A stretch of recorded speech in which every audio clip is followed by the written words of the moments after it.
Hello. Okay, right now I'm going to give an overview of how we're recording drums. Today we're going to be doing the good takes, so I'm going to go a little bit more out than I usually do. Here's the band, bass and drummer, rhythm section. Okay, and let me show you guys what I'm using. Over here on the snare I'm using an SM57. It's pointing towards the center of the snare, getting a little bit more attack since this is a rock band. We want to sound rock and roll, right?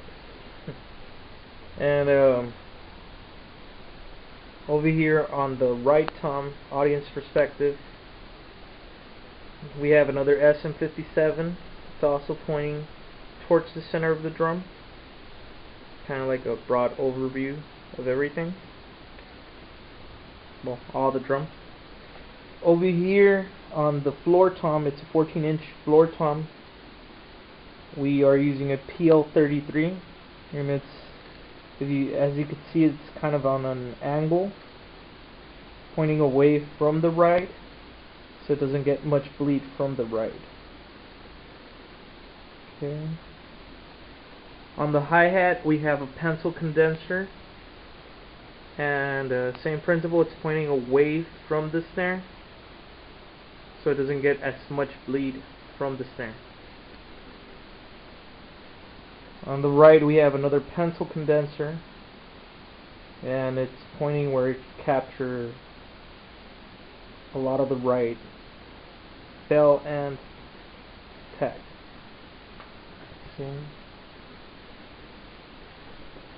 For overheads we have a pair of C2s, and they're evenly spaced to get the whole perspective. Over here we have a large diaphragm condenser, and it's pointing towards the kick drum, on the edge of the kick drum. That is something I stole from Greg Well, and you should check him out. It's awesome. It's an awesome technique to get a lot of punch.